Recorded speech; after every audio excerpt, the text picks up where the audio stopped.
I love you.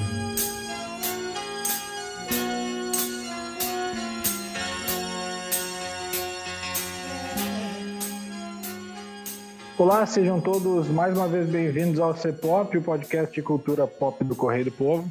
Eu sou o Carlos Correia e aqui comigo Márcio Gomes. E aí, Márcio, tudo bom? Oi, Carlos, tudo bem? Tudo. E hoje aqui, além de editar o programa, quem está de volta é a nossa querida Mariana Neck. E aí, Mari, tudo bom? Olá, tudo bem? Tudo bom. A gente vai falar de serial killers de novo.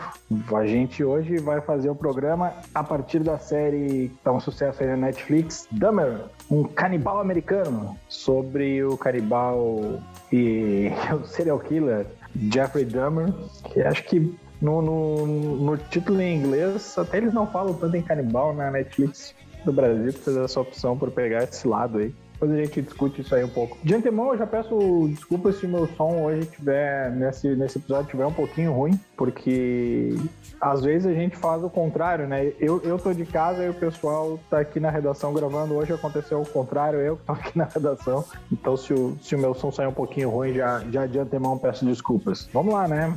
Pra não perder muito tempo. Mari, sobe a trilha aí pra gente e vamos lá.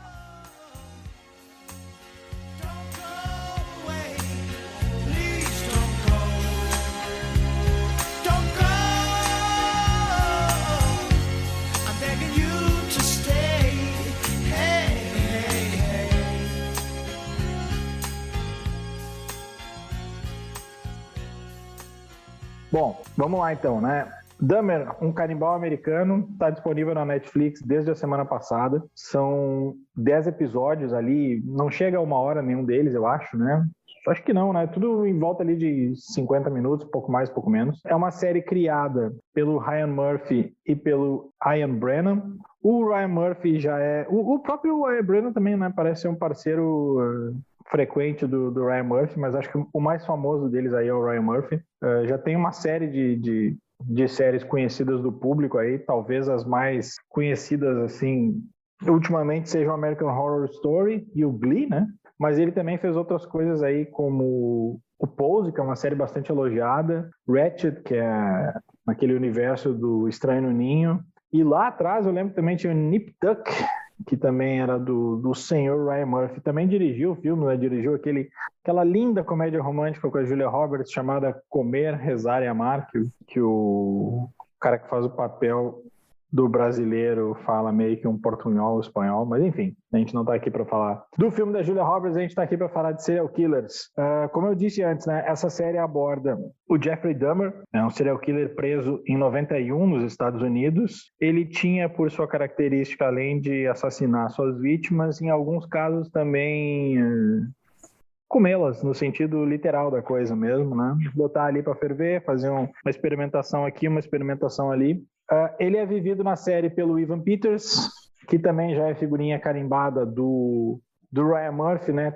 Se não tá em todos os American Horror Story, tá em quase todos. Tava também naquela série que vai me fugir o nome, que a gente até fez a nossa eleição de melhores séries do ano passado e ganhou com a Kate Winslet. Márcio, me ajuda aí. Mary of Easttown. Mary of Easttown, isso mesmo. Ele é o outro agente ali que trabalha junto com ela. A série é um sucesso, né? Ela teve quase 200 milhões de acessos desde que foi lançada. Ela só perde para Stranger Things esse ano. Então, vamos começar falando aí, como é uma série, não é documental, é uma série ficcional, mas sobre um caso real, não tem muito sentido aqui a gente dizer o que é spoiler ou não, né? Porque, enfim, é um caso que já era de conhecimento público há muito tempo. Mas vamos falar um pouco aí, e aí depois a gente vai entrando nos pormenores. Mas, gente, eu e o Márcio somos cavalheiros, vamos deixar a Mari começar, Márcio? Então, Mari, vai daí o que tu achou desta gloriosa série da Netflix? Bom, vamos lá. Antes de tudo, né, eu não terminei de assistir a série. Estou no 6º episódio. Já aproveito para pedir assim que urge a necessidade da Netflix parar de lançar todos os episódios de uma vez só. Eu não sou muito adepta a maratonar, esse binge watching assim me deixa ansiosa, no sentido de ficar sentada por muito tempo vendo e também vendo as outras pessoas assistindo tudo e tu não consegue assistir, então, tipo, o ideal pra mim... É obrigação de ver tudo, né? É horrível isso. E até do Ryan Murphy, por exemplo, né? Ele é um cara da TV, né? Eu até percebi isso, que alguns formatos ali da série, essa, poderiam funcionar muito melhor, assim, se fosse semanalmente. O hype ia durar mais, as pessoas iam comentar mais. Enfim, isso a gente pode conversar depois, se for o caso, assim, se vocês concordam comigo ou não também, né? Mas sobre a série em si, eu já conhecia um pouco da história do Jeff, assim, né? Ele é bem conhecido na cultura pop, assim, né? Super citado em várias músicas. Eu vi até um pessoal trazendo à tona aí e problematizando, de certa forma, isso. Mas, enfim, falando da série em si, tô gostando da série, assim. Eu achei que tá pegada bem do Ryan Murphy de pegar essa história, né, no caso do Jeff, e trazer outras questões que envolvem os Estados Unidos, assim, como país, como estado, né? A questão do racismo é muito presente nessa série, assim, né? Porque boa parte do Jeff ter se safado, ser pego, né? Foi justamente pelo esse racismo estrutural que existe lá. Também achei interessante tocar em outros aspectos até da cultura LGBT, que é muito comum também do Ryan Murphy, essa coisa do ballroom, das saunas, de um jeito interessante, assim. Eu não vi tudo, né? Enfim, um jeito interessante e macabro ao mesmo tempo, porque a gente sabe o que acontece, né? Enfim, eu não sei, eu tenho várias coisas para falar, eu tô meio nervosa que foi a primeira, então tô esquecendo de tudo, mas eu acho que eu vou terminar assim. A gente vai seguindo aí depois. Depois a gente volta, então, Tá bem. Mari. A gente entra em outras discussões. Márcio, então vai tudo aí. A Netflix, a Mari falou que nessa questão de largar tudo de uma vez toda a série, né? Essa foi uma série que ela não foi muito divulgada, né? Ela meio que surgiu do nada, assim, acho que foi um trailer lançado uma semana antes da série entrar no ar. Não teve aquela divulgação prévia, assim, que a Netflix sempre faz, bomba as séries que vai lançar, faz entrevista com os atores, vaza cenas, polemiza antes e tal. Essa série não, assim, né? Ela foi simplesmente jogada pouco antes da estreia, daí todo mundo ficou sabendo, até comentei com o Carlos, assim, quando eu vi que ia sair, olha, cara, vai entrar uma série de True Crime sobre o Jeff Dahmer, imagino que essa vai ser uma série bem acessada, né, conhecendo o público da Netflix, né, o público que consome esse tipo de conteúdo, imagino que vá ter bastante audiência, assim, bastante visualização e de fato teve, assim. E eu acho que isso não foi por acaso. Eu vi algumas pessoas, algumas resenhas comentando que foi porque a Netflix imaginou que a série poderia não funcionar por causa da maneira como o Ryan Murphy conduziu a história e tal, e por isso resolveu enterrar a série. Eu acho que não. Eu acho que ela evitou a polêmica, né? Porque era uma série que, à medida que tu fosse divulgando algumas coisas, certamente repercussões iriam surgir, seja das vítimas, seja de pessoas envolvidas com o caso, seja da mídia, enfim, todas as polêmicas surgem quando tu vai tratar de um caso desse porte, assim. Então, para evitar toda essa discussão prévia que poderia afetar a série em si, eu acho, e eles sabiam que quando lançassem a série ia ter um resultado que teve, eles resolveram abafar e lançar apenas quando divulgasse, ou a poucos dias da divulgação. Ela vai um pouco na linha de uma série, até o Carlos, acho que você esqueceu de citar, né, da série sobre o Gianni Versace, né, o assassinato do Gianni Versace, que é do Ryan Murphy, que é uma temática parecida, só que, para mim, um pouco melhor do que essa série do Dahmer, que é uma série que também está na Netflix. Essa série do Dahmer, ela quase que se divide em duas partes, né? Que é a primeira parte que foca quase que exclusivamente nele, que é o ponto de vista do Dahmer, em que ele dá um depoimento para os policiais ali, e como um ponto de vista dele, é ele tentando se entender, se justificar, se humanizar. Então, fica ele quase que a gente tentando sentir, não digo pena, assim, pena é um pouco exagerado, mas tentando entender por que ele fez tudo aquilo, e daí joga inúmeras justificativas, né?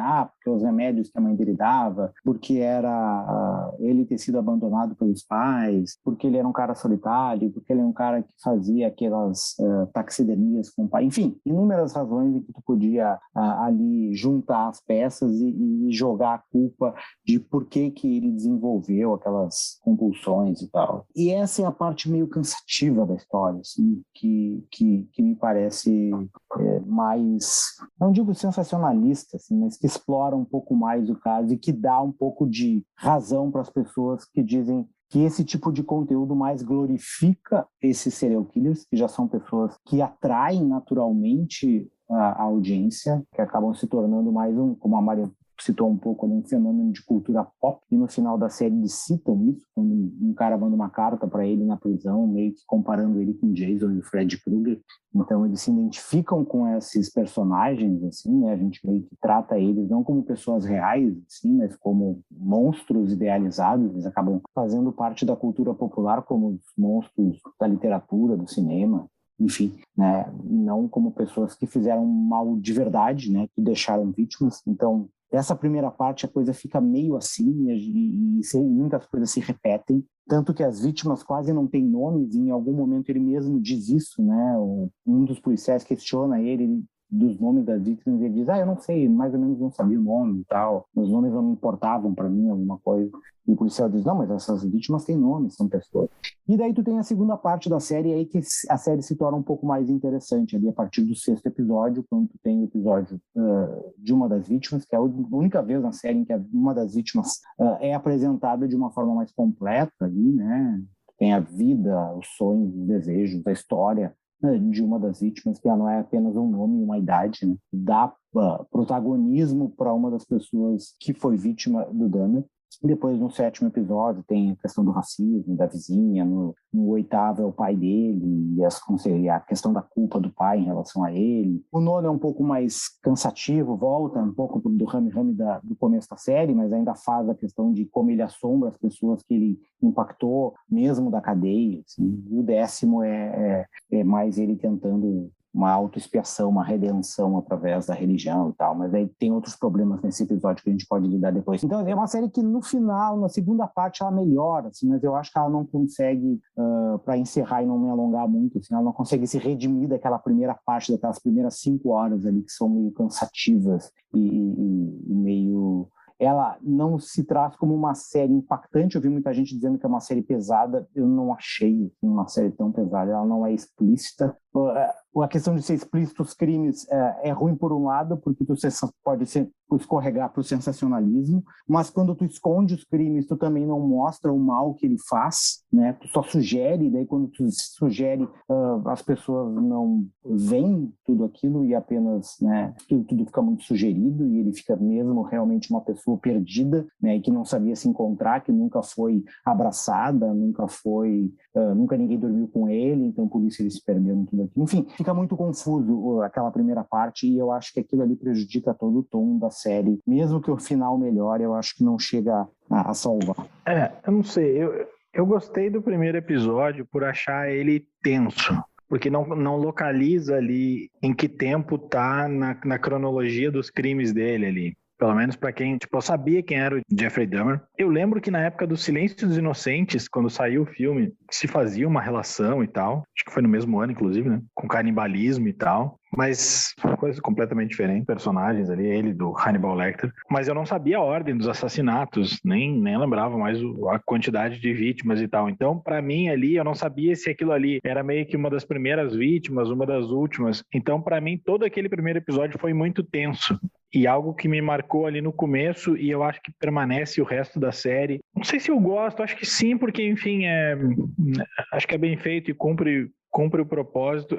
Eu acho interessante a fotografia dessa série, assim, o visual, tudo. Ele tem um filtro amarelado o tempo todo, mas é uma coisa que te passa uma sensação claustrofóbica e não sei se suja ao mesmo tempo, mas uma coisa bolorada, assim, aquele apartamento dele, a vida toda dele é uma coisa sufocante, assim. Agora, passado o primeiro episódio, eu comecei a ficar com a impressão um pouco disso aí, de que, cara, estão tentando humanizar uma figura que não é pra isso, sabe? E para além disso, e isso sim começou a me incomodar um pouco. Acho que ele se repete na história. Vamos dar um close no peitoral suado do fulaninho que tá correndo, e aí depois volta pro outro, e aí ele tá ali passando a mão no manequim, que depois ele vai passar a mão no cara, e fica se perdendo nessa questão, mas ao mesmo tempo ele não...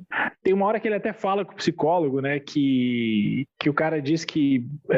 não vou lembrar o nome da disfunção que existe nisso, né? mental, sei lá, que é quem se excita com as tripas, digamos assim, né? Porque tem o brilho, e aí o cara faz as comparações ali e tal. Então, assim, essa conotação sexual, ela tá ali o tempo todo, mas ao mesmo tempo eu acho que ele leva isso pro lado do fetiche, sabe? E ali, pra mim, começou a incomodar um pouco, sabe? E tem N coisas, assim, e tanto essa parada dele ser... Ele era um personagem... É um personagem, não? Era um cara homossexual e tal, se relacionava com os gays ali. Rolou tanto protesto depois da série sair, que a Netflix retirou das tags ali o LGBT, de tão mal que pegou, assim, essa parada junto ao público, assim. Teve as reclamações das famílias também, né, de que, nós estamos revivendo todo esse drama e tudo mais. Eu acho também que aquela parte ali das boates, achei legal, eu gosto muito da cena... eletrônica, na época era mais dance, né, que chamava, acho que nem existe mais, pelo menos não vejo ninguém falando nesse gênero musical hoje em dia, mas ali nos anos 90 era isso, era o dance, eu gosto daqueles dance da primeira metade dos anos 90. Agora tem alguns assuntos ali que para mim passaram meio batidos, assim, não é que eles não são citados, mas eles passam um pouco batidos. Tem toda uma comunidade gay ali, e os caras se relacionam sexualmente nas saunas e vai todo mundo ali, o cara se conhece e já sai se pegando. Cara, aquilo ali era meio que o auge da epidemia de AIDS, onde as pessoas pegavam AIDS e morriam em 2-3 meses, sabe? A virada disso foi um pouco depois ali, a gente até falou em outro episódio lá naquela série do Magic Johnson, né? Mas ali, cara, era uma preocupação tremenda, e a série até cita lá, acho que a mãe dele, a avó dele, enfim, eu não vou lembrar, alguma personagem cita, a irmã acho que é a irmã do personagem surdo, né, fala dessa questão da AIDS, mas é muito en passant, assim, sabe, e acho que a série tenta fazer umas cenas pra chocar que acaba não chocando e sendo só meio grosseiras. Tem uma cena em que ele pega uma cabeça que já tá... enrolado em plástico, e aí ele beija, sabe? Ele beija a boca do cadáver. Se é pra ser polêmico, cara, não é, só é grotesco, sabe? Então, as coisas pra mim foram degringolando um pouco, assim. Aí depois eu fui buscar algumas curiosidades do filme, assim, para ver se já tinha sido... Imaginei, né, que já tivesse sido feito outros filmes sobre o Jeffrey Dahmer, e acho que os dois mais... Não vi nenhum dos dois, nem sei, imagino que não estejam disponíveis, mas enfim, talvez os dois mais conhecidos. Um de 2017 chama O Despertar de um Assassino, que não tem meio que ninguém famoso no elenco, a não ser a Anne Heck, que é a atriz que infelizmente faleceu há pouco tempo, né? E tem um outro que é Dahmer, Mente Assassina, de 2002, em que quem faz o Jeffrey Dahmer é o Jeremy Renner, né? Que é o glorioso Gavião Arqueiro aí da Marvel. Então, assim, a outra coisa é que as pessoas começaram a ficar curiosas de novo sobre o edifício onde teve algumas das vítimas dele, né? Pelo menos 11 vítimas ali, onde ele matou essas pessoas, e existe, né, esse meio que turismo macabro, só que nesse caso não adianta, porque o prédio foi demolido 1 ano e meio depois, até porque as pessoas diziam que depois de ser descoberto que ali era uma cena de crime tão grande, obviamente não se conseguia alugar nada ali. Mas então, assim, eu acho que a série tem talvez algumas boas intenções, acho que mostra o fracasso que é a polícia nessa série, porque ele é um assassino, um serial killer, que ele só matou várias pessoas por uma mais pura incompetência da polícia, porque é o cara que deixava rastro em todas as coisas. Todo mundo sabia que ele saía com as vítimas, as pessoas denunciavam, tava tudo ali na cara para ser pego, e nunca foi pego. Então, assim, acho que essa crítica é feita ali no 7º episódio, mas não sei, cara, eu achei a série mais bizarra do que chocante, alguma coisa assim, não sei, cara, acho que ela eu até achei ruim ali entre o 2º e o 5º episódio. Depois eu tracei uma estratégia, porque eu tava achando muito cansativo, assim, e isso continuo achando, assim, toda vez que vai para os crimes dele, cara, é a mesma coisa, mesmo método, não tem nada diferente. Tipo, o Ryan Murphy vai olhar os filmes do David Fincher e ver como é que se faz, sabe? Vai olhar o Seven, vai olhar o Zodíaco, vai olhar a série do Mindhunter, né? Tudo isso aí sempre dá audiência. Por que a Netflix não banca de novo, então, o Mindhunter do Fincher, né? Mas, enfim, não, era tudo a mesma coisa. Aí eu pensei, cara, não consigo prestar atenção nisso porque, sabe, me chateia. Aí eu comecei a ver dublado, cara. Eu não gosto de ver coisa dublada. Eu comecei a ver dublado. Aliás, eu elogio a dublagem ali. A dublagem brasileira é uma das melhores que tem notícia no mundo, né? Aí, pra mim, melhorou um pouco. Eu consegui descolar um pouco. Não acho a série tão ruim, mas também não consigo achar nada demais, assim. Eu acho ela uma série, sei lá, 2,5 estrelas, 3 estrelas. Não consigo ver nada além disso e concordo com a Mari, assim, que poderia ser um por semana, mas aí eu concordo com qualquer série, assim. Também não gosto dessa ideia de maratonar. Mas assim, eu não acho que ela vai ser uma série que no final do ano a gente vai estar discutindo se ela está entre as melhores. E só para finalizar da minha parte, uma curiosidade, eu não percebi, só quando eu fui ver os nomes do elenco ali, é que opa, será que é? E é a mãe não, a madrasta dele ali, que é casada com o pai dele, ô Márcio. Eu não sei se tu reconheceu aquela senhora ali, quem é a atriz. Assim, a garota Rosa Choque? É a Molly Ringwald, que é a garota de Rosa Choque. Clube dos 5. Quem dia que a garota Rosa Choque, quando crescesse, ia ser madrasta de um serial killer, né? Madrasta de um serial killer, a né? Volta que o mundo dá. Mas tá, acho que tem uma maquiagem ali, porque ela, esses tempos eu vi ela em outro filme e não, enfim. Eu reconheci que ela apareceu, porque eu acho que eu sigo ela no Instagram assim. Eu não reconheci. Mas enfim, não sei se vocês querem retomar alguma coisa aí, a partir do que a gente discutiu, Mari, Márcio.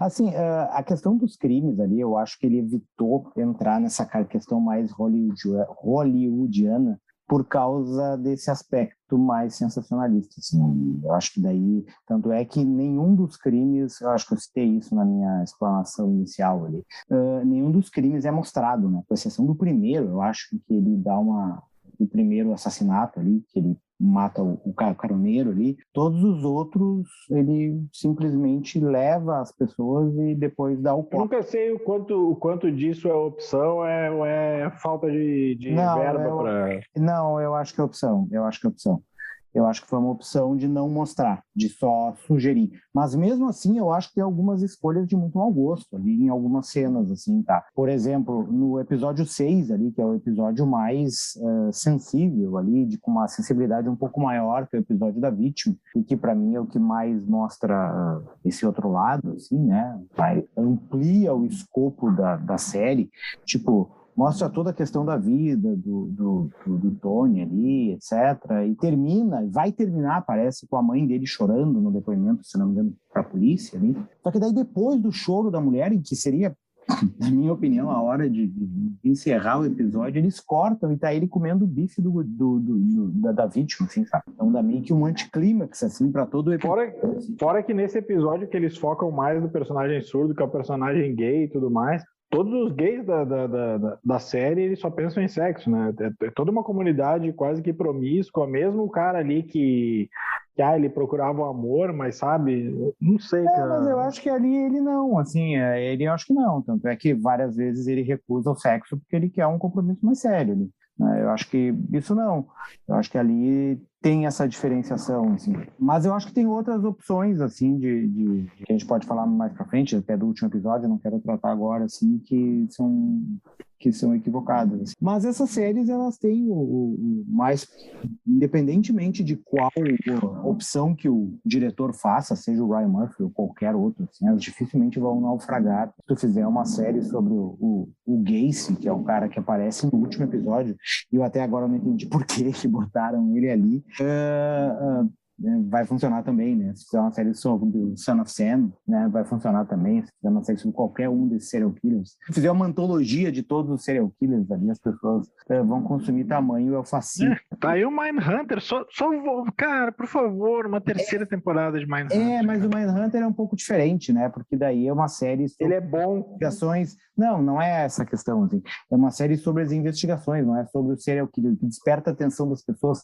são os personagens, assim, são os caras, né? São os monstros. É isso que as pessoas... É isso que gera essa comoção. Eu concordo com isso. Por isso que Mindhunter talvez não tenha sido tão bem sucedido, porque eu acho que não tem esse tom de fofoca que Mas eu acho que ele foi bem sucedido. Acho que a questão é de ver a agenda do David Fincher, o grana. É verdade, né? Tipo, eu sei que ela ficou bem vista e tal, mas eu não sei se... Porque só de pagar o salário do Fincher já não deve ser... Ela é cara, né? Ela é uma série cara. Então daí eu não sei se teve esse retorno esperado da Netflix, porque não tem esse tom de foca mais na investigação e tudo mais, não tanto nos crimes, então talvez não seja tão apelativo para esse público que quer ver essa coisa do fetiche mesmo, do serial killer, desse impacto cultural, que nem o Márcio falou, que às vezes a gente acaba não vendo ele como pessoa, e sim como um personagem, né, como um monstro, assim, até, né, o que é muito louco, porque muita gente até tava, tipo, reclamando, assim, que a série tava, de certa forma, humanizando, né, ou romantizando o Dahmer, né, coisa que eu não sei, tipo, romantizar eu não senti até onde eu vi, assim, é lógico que tem todos os itens de clichê ali pra gente sentir uma certa empatia por ele, né, a família que é complicada, os pais que se separaram, a relação com o pai que é estranha, a mãe que tem transtornos mentais, que é super clichê, parece que todo serial killer tem esse tipo de background, assim. Mas o lance é que eu acho que esse tipo de criminoso, assim, ele precisa, de certa forma, ter esse lado humanizado, porque acaba tirando esse estigma de que eles são maus por natureza, assim, e sim que é um problema do Estado, né? Os Estados Unidos costuma, né, ter seu berço desses fenômenos, assim, de assassinos em série, tanto que na série ali mostra bastante o quanto a polícia é ridícula, né? Tipo, o cara só se safou porque ele é branco e, né, e tava matando pessoas, situações de minoria, assim, né? Pessoas negras, asiáticas, enfim. Porque se fosse o oposto, não seria, até porque ele deixava rastro para tudo que é lado, quase de uma forma bem explícita, assim, parece que ele fazia por gosto, até assim, vou ver até onde eu consigo fazer essas coisas e não me pegarem, então... Não só fazer isso, como ele matava dentro de casa, continuava matando dentro de casa. Não é nem o caso de alguns serial killers, né, que matam, mas vão matando ao longo dos Estados Unidos, né, fazem viagem e tal, né, ou desovam o corpo em outro lugar, enfim, tem todos esses... Ele não, né, ele matava dentro do apartamento, fazia todos os procedimentos dentro do apartamento, saía, caçava, trazia os caras de volta para dentro do apartamento, né, as vizinhas denunciavam que ele estava fazendo isso dentro do apartamento, denunciava o cheiro. O cheiro rolando solto e nada. E ele continuava. Precisou um cara sair algemado, pelado dentro do apartamento, conseguir fugir, parar na frente do carro de polícia, dizer, pelo amor de Deus, né? Para desconfiarem. Para desconfiarem, irem até lá e daí acharem um troço. Ele foi um troço, precisou mais um pouco. E precisou ele ser um imbecil de se comportar do jeito que ele se comportou com a polícia e ter deixado um corpo ali enquanto tinha outro corpo, né? No fundo eu acho que ele não, né? É o assassino serial mais burro da história. Não, na verdade ele não se preocupava em esconder, né? Isso que a série dá a entender, ele não se preocupava em esconder, em não ser pego, né? Tipo, ele fazia e se fosse pego, paciência. Entendeu? Eu não sei o que vocês acham também da atuação, porque eu vi gente nas redes sociais elogiando muito a atuação do Evan Peters. Não sei, que me pareceu no mesmo tom o tempo inteiro, assim, parece que é um cara que tá chapado a série inteira, assim, me cansou um pouco, eu confesso. Porque a ideia... eu acho que a ideia do Dahmer ali era ser meio desconectado com...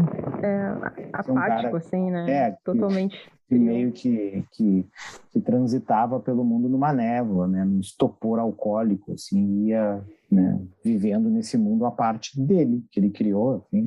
Parecia isso. Uma coisa que me chamou a atenção, assim, é como ele era...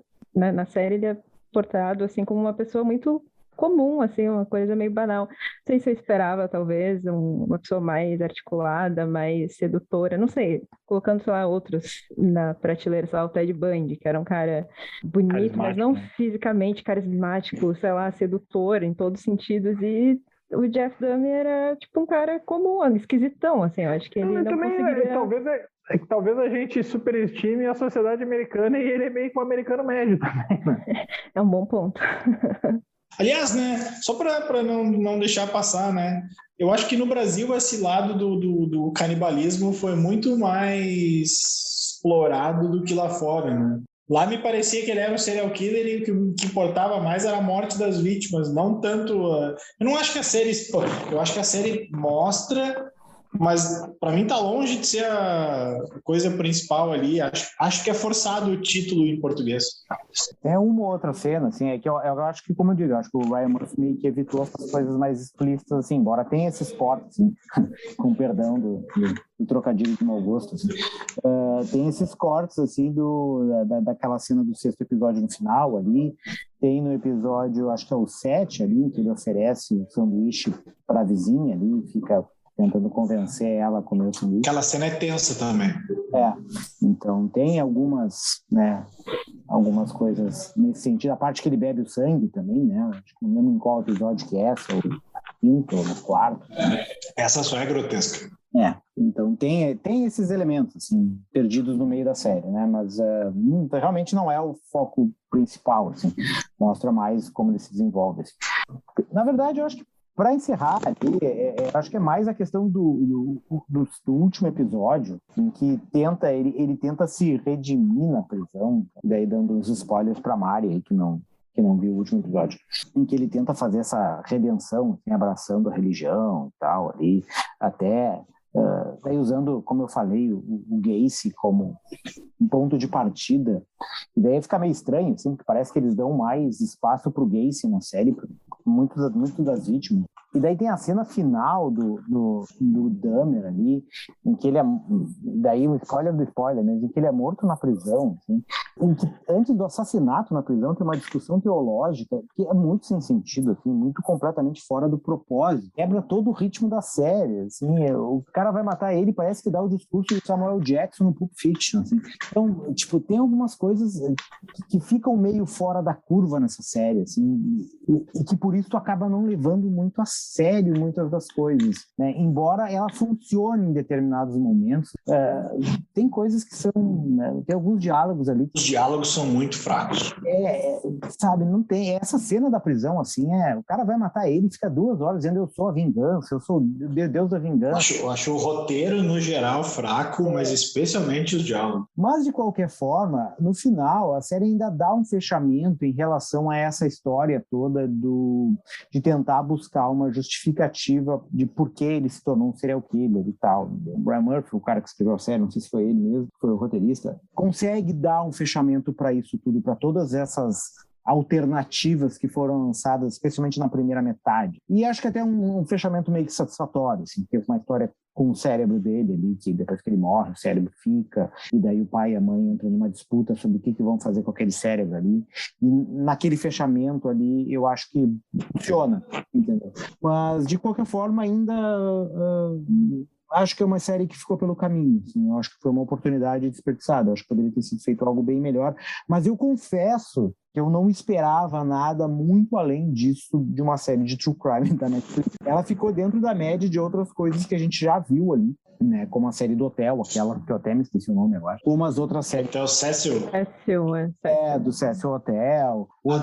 A do Night Stalker, aquela que acho que a gente fez um programa aqui, né? Aquela eu acho boa. Mas ali é um documentário, né? Do Night Stalker, aquela do... Mas a do Cecil também, Conversando com também.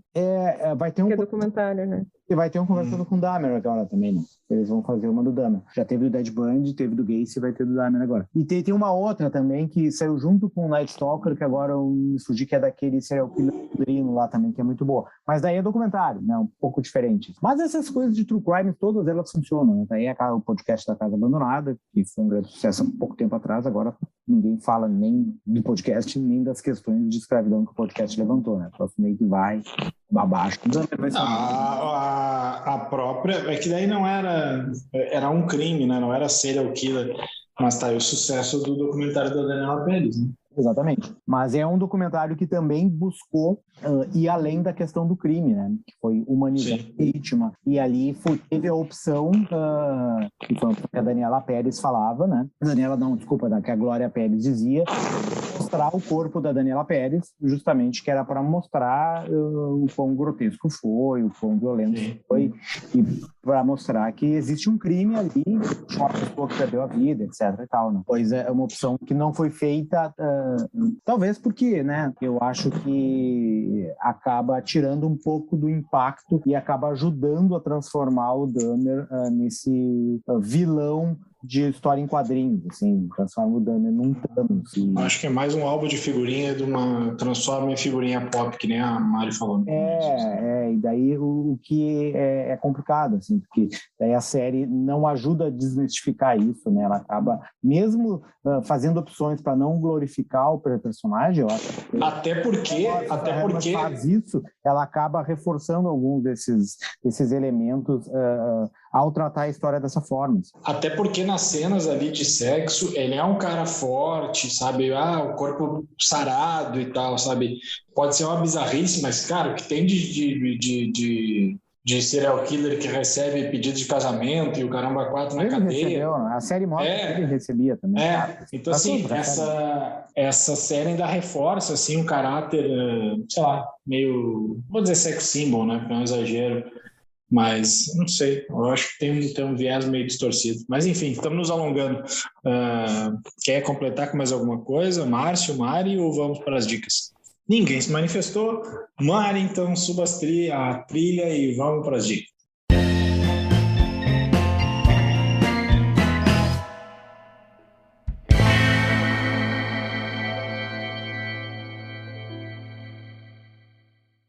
Como eu comecei com a Mari e ela disse que ficou assustada, Márcio, começa aí para dar tempo da Mari pensar uma dica.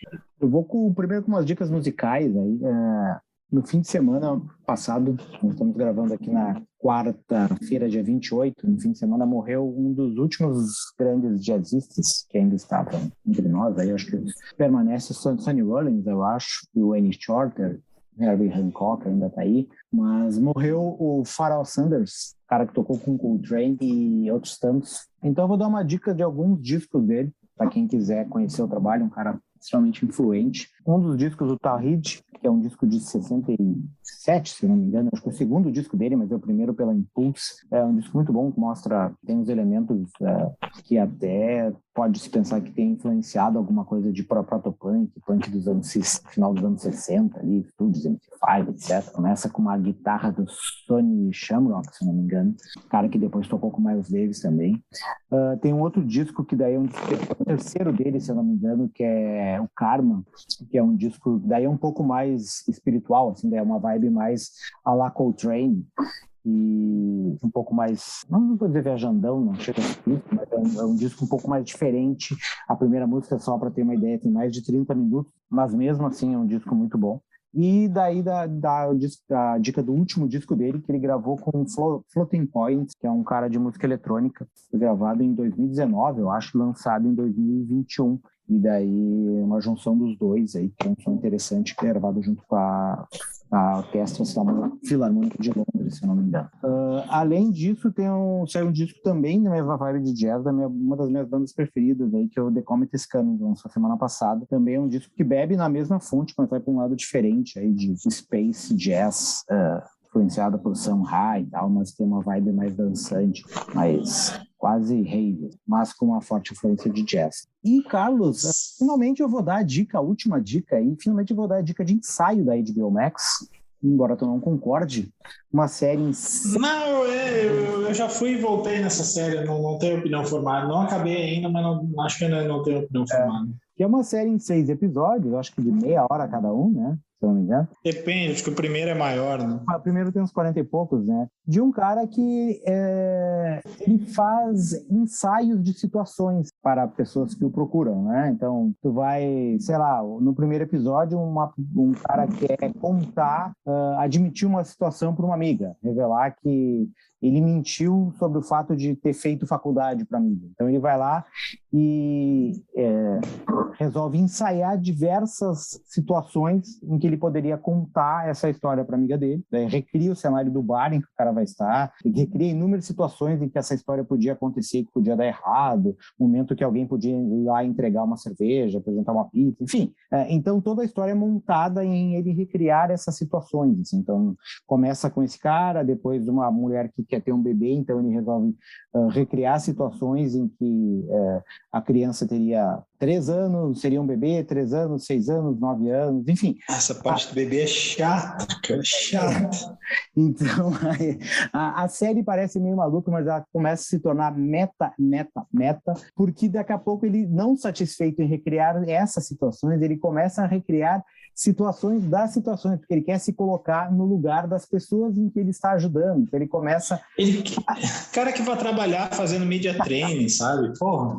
Mas a grande sacada dessa história, para mim, assim, é que não apenas é que no momento em que ele se dá conta em que as pessoas, em que todos somos personagens principais da nossa própria história, assim, e que quando nós deixamos de ser esses personagens principais, quando a gente se coloca como secundário, tudo perde o sentido ali. E tanto para ele como para as pessoas em que ele está ajudando, que é quando as pessoas perdem o interesse em todas essas situações, assim, né? Então, eu acho que toda essa teoria em que ele apresenta na série ali, todo esse método que ele mostra ali, é um pouco isso, assim, de nos colocar de frente com esses diversos cenários, assim, que a gente fica se preocupando muito com o que os outros pensam, né? O que as pessoas vão achar da gente, o que as pessoas vão pensar e como vão reagir, e na verdade as pessoas, na maioria das vezes, não estão nem aqui, porque as pessoas estão pensando nelas mesmas, né? Nelas, né? Esse cara, eu ainda não acabei, acho que eu vi uns 3 ou 4 episódios, e eu tenho a mais absoluta certeza que quem sentar do lado desse cara de noite, numa festa ou num bar, assim, acabou a tua noite. Aquele cara é um buraco negro de alegria, assim. Toda a alegria do lugar ele suga, assim, e vira uma monotonia extrema. É o último cara para convidar. A ideia é interessante. Nossa, total, cara, total. Ele é o... sei lá, ele é o contrário do Ronaldinho, assim, o Ronaldinho é o rolê aleatório no nível extremo, ele é, sei lá, talvez a comparação também tenha sido ruim. As minhas 3 dicas são Pharoah Sanders, The Comet is Coming e o ensaio na HBO Max. Certo. Mari, mas te deu bastante tempo aí para pensar. Diz aí pra gente. Boa, eu vou seguir o Márcio também, dar uma dica musical. Confesso que eu não me preparei objetivamente para esse momento tão especial que são as dicas, então eu vou dar uma dica futuroativa aqui, no oposto de retroativo. Vou falar do álbum da Björk, né, que vai ser lançado daqui a 2 dias, dia 30 de setembro, Fossora. Esse é o 10º álbum da Björk, eu acho que o último é de 2017, 2018. Então já faz um bom tempo que a Björk não estava dando as caras.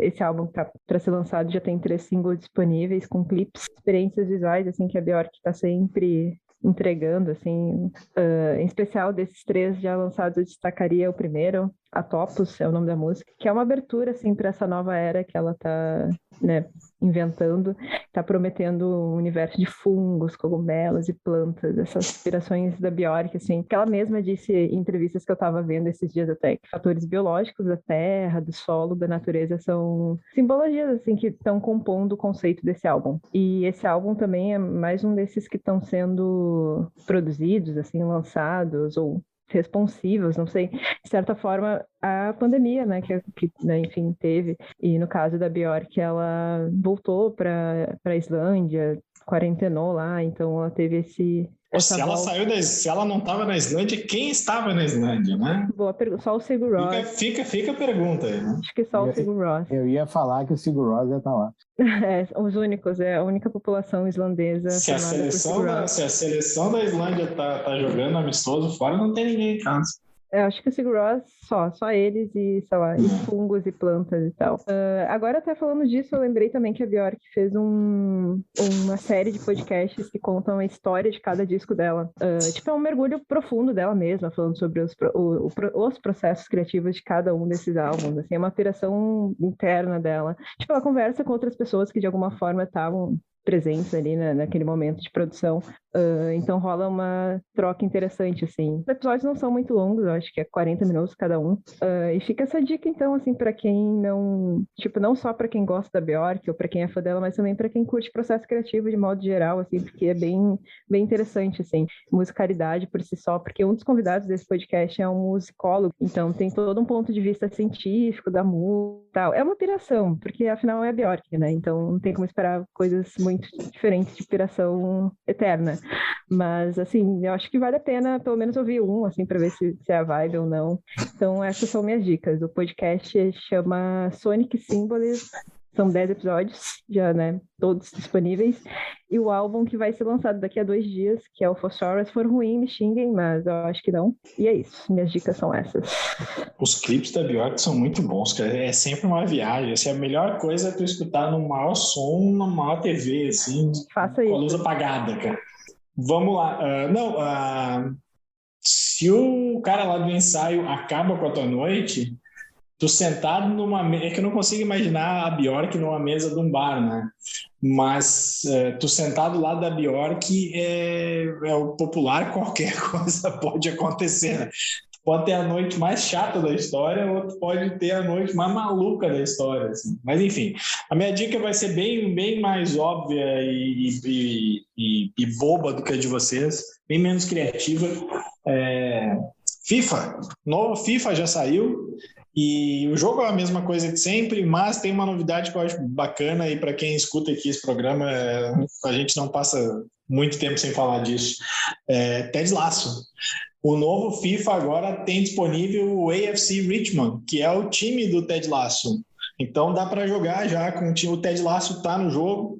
Todos os jogadores ali do time estão lá. O Danny Rojas está lá. O Roy Kent, dá para dar carrinho com o Roy Kent. Está todo mundo reproduzido digitalmente. Os caras estão bem parecidos. Então a minha dica é essa. O FIFA 23, oficialmente ele vai ser lançado agora no dia 30, na sexta-feira, mas ele já está para quem tem o EA Play, que está disponível no Game Pass do Xbox, e eu não sei se tem no do Play, mas enfim, já tem 10 horas disponíveis, mas quem escutar o programa a partir de sexta, o jogo já está disponível, então é só ir lá, em vez de ir na Alemanha, na Argentina. O Brasil não tem os times brasileiros, tá? Não tem mais uma liga brasileira. Não tem Grêmio, né? A gente fez matéria sobre isso. O Inter tem por causa da Sul-Americana, mas Grêmio não tem porque não tem mais Liga Brasileira. É só ir lá em resto do mundo, tá lá AFC Richmond, dá para jogar com o time do Ted Lasso e tudo mais. Então é isso, né? A gente se alongou aqui, a gente vai encerrando o episódio dessa semana, agradecendo aí a presença e a edição da Mariana Neck. Mari, volte sempre para a frente do microfone também, né? Sim, vou ficar esperando próximos convites. A gente já dá para adiantar que a Mari vai estar aqui no Game of Thrones, né? É spoiler. No Game of Thrones esse eu já me auto-convidei antes da série ter sido... Eu sei que a Mari e o Aleph, que era quem editava o programa, esses já estão pré-convidados aí, pré-escalados. Deve ser no final de novembro, eu acho que acaba a série. Mas enfim, a gente vai ficando então por aqui. Até a semana que vem. Um abraço e tchau.